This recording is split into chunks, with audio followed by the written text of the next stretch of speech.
Hey everyone, it's Gaia, and welcome to another week of almost Saturdays with Gaia.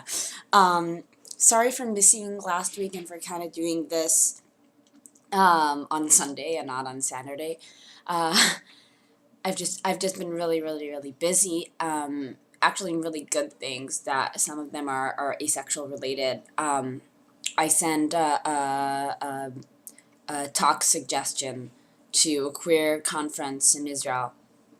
It's taking place in the Hebrew University in Jerusalem, and it got accepted. So I've been working a lot on that, and then I got the acceptance letter, and now I'm kind of working on how to make it better. And anyway, it's been taking some of my time. So it's really good news. It's the first time ever in Israel that asexuality is represented in an academic queer conference. So I am really excited, and I really need to start thinking about Pride, which is in less than a month. So I've just been busy with that. So as you see, I'm still in my pajamas, and I need to get ready for work at Sunday morning, but I wanted to make this video.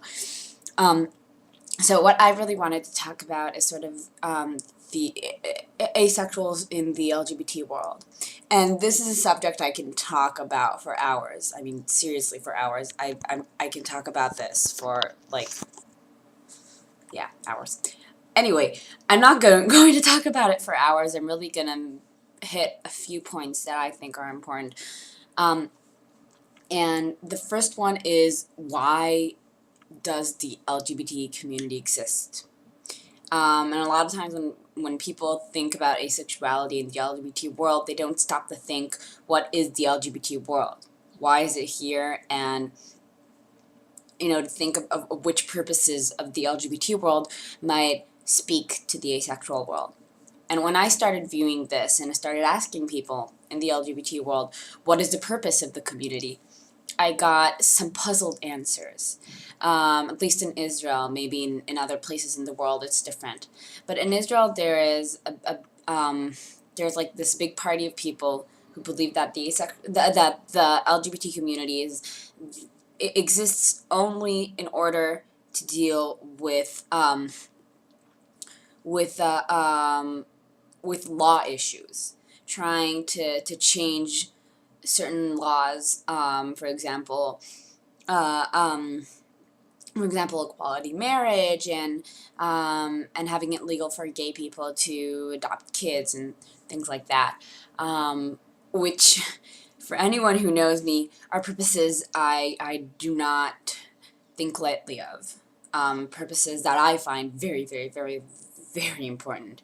However, I still don't think that is the only purpose of the LGBT community. And a lot of people within the LGBT community, at least in Israel, do believe so. Especially if they're gay and not any other part of the acronym, which is very common. How I see it, and how some people within the LGBT community see it, really do believe that this is a place to talk about sort of sexual variety, and this is a place to create a social community for sort of sexual outcasts to find a place to figure themselves out and better. That's one part of the LGBT community's purpose that I see. And the reason I really focus on this purpose is because this is where I really feel that asexuality comes in.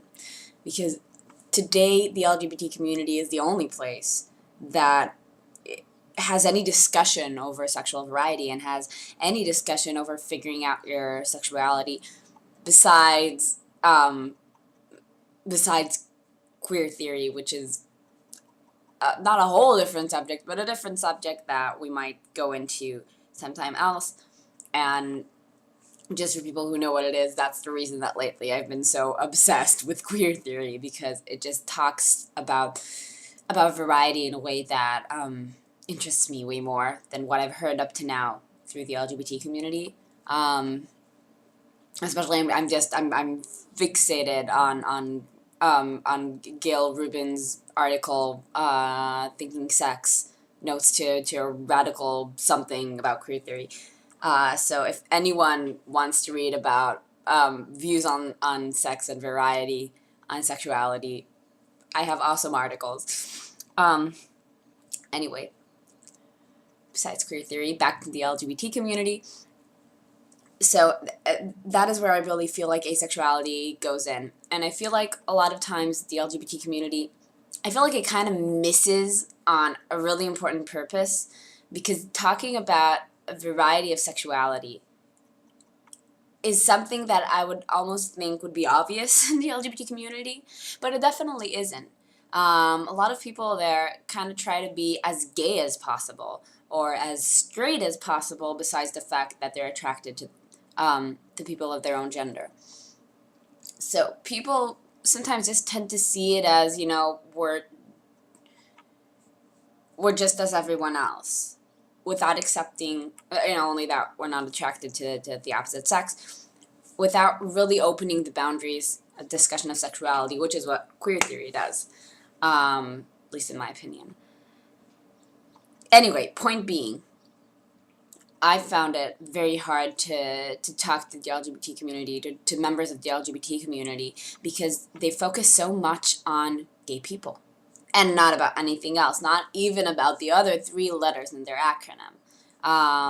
Lesbians are sometimes talked about, bisexuals have interesting comments that, biphobia is similar to aphobia, and not to talk about transgenders.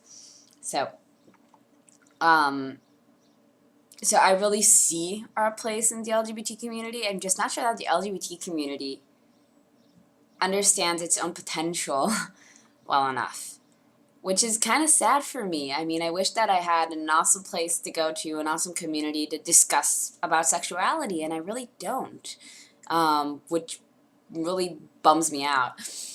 But that has been for me the sort of late discussion going on in my head, because of taking a class of queer theory in Tel Aviv University, and it's just really been on my mind since then. So I think that is it.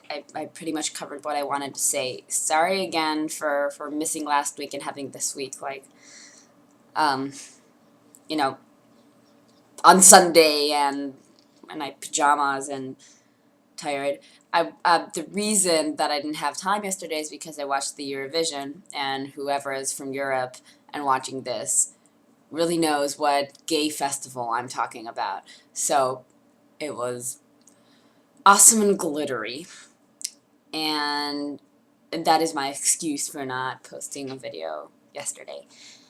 And with this, I'm going to start my day of work. Have a good week, fellows.